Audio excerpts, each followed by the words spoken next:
വീണ്ടും ഒരു സാക്ഷിയ ദൈവസന്നിധിയിൽ നിൽക്കാൻ ദൈവം തന്ന അവസരത്തെ സ്തോത്രം ചെയ്യുന്നു. ഹല്ലേലൂയ. ഞാൻ ഇതിനു മുമ്പേ എൻ്റെ എക്സാമിൻ്റെ സാക്ഷ്യം പറഞ്ഞ 2020-2023 ഡിഗ്രി ബാച്ചായിരുന്നു.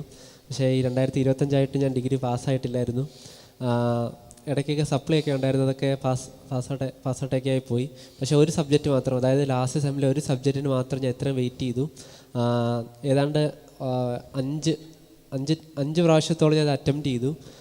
നോർമൽ എക്സാം പിന്നെ സപ്ലൈ അങ്ങനെയൊക്കെ വന്നു. അത് 2 എക്സാം എനിക്ക് എഴുതാൻ പറ്റിയില്ല, ഒരെണ്ണം ഡേറ്റ് മാറ്റി അങ്ങനെ പോയി. ഒരെണ്ണം ഇവിടുത്തെ ഉപവാസ പ്രാർത്ഥനയ്ക്ക് വന്നത്, അപ്പോഴത്തെ ഉപവാസ പ്രാർത്ഥന അന്ന് വെള്ളിയാഴ്ചയായിരുന്നു എക്സാം. വെള്ളിയാഴ്ച അവിടെ മീറ്റിംഗ് അറ്റൻഡ് ചെയ്തുകൊണ്ടിരിക്കുക, അങ്ങനെ പോയി.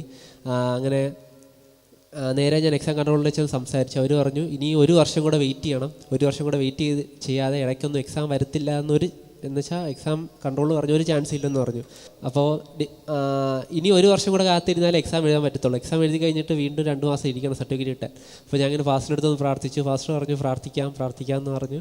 അതിനകത്തൊരു ഉത്തരം കിട്ടുമെന്ന് പറഞ്ഞു. അങ്ങനെ ദൈവത്തിൻ്റെ കൃപ കൊണ്ട് മാത്രമാണ് കഴിഞ്ഞ മാസം ഒരു 5 വർഷത്തെ ബാച്ചിന് ഫുള്ളൊരു സപ്ലി മേഴ്സി ചാൻസ് എന്ന് പറഞ്ഞൊരു മേഴ്സി ചാൻസ് വന്നു. അതിനകത്ത് പോയി ഞാൻ അപ്ലൈ ചെയ്തു.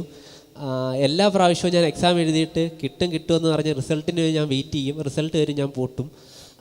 അങ്ങനെ എപ്പോഴും സംഭവിക്കുന്നതിനാ എങ്ങനെയെങ്കിലും എഴുതി എങ്ങനെയും പാസ്, കാരണം മേഴ്സി ചാൻസൊക്കെ പാസ് ഔട്ടാക്കി വിടും. പക്ഷേ അങ്ങനെ റിസൾട്ടിന് ഞാൻ വെയിറ്റ് ചെയ്യും, റിസൾട്ട് വരും, പൊട്ടും. അങ്ങനെ ഈ പ്രാവശ്യം എക്സാം എഴുതി. കർത്താവിൻ്റെ കൃപയാൽ റിസൾട്ട് വരുന്നതിന് മുമ്പേ ഈ പേപ്പർ നോക്കിയ ടീച്ചർ ഞാൻ ഇപ്പോൾ വർക്ക് ചെയ്യുന്ന സ്ഥലത്ത് വന്ന് പറഞ്ഞു നീ ജയിച്ചെന്ന് പറഞ്ഞു. റിസൾട്ട് ഇതുവരെ ഒഫീഷ്യലി പബ്ലിഷ് ആയിട്ടില്ല. കാരണം പുള്ളിക്കാരത്തി എന്നാ നോക്കിയത്, പുള്ളിക്കാരത്തി എന്നാ മാർക്കിട്ട, പുള്ളിക്കാരത്തി എൻ്റെ അടുത്തെന്ന് പറഞ്ഞു നീ ബാക്കി പരിപാടി നോക്കിയോ, നീ പാസ്സായെന്ന് പറഞ്ഞു. ദൈവം ചെയ്യാതെ ഒന്നും എൻ്റെ ജീവിതത്തിൽ നടന്നിട്ടില്ല. ഇത് ദൈവം ചെയ്ത പ്രവൃത്തിയാണ്. ദൈവത്തിന് മഹത്വം ഉണ്ടാകട്ടെ. അമ്മ.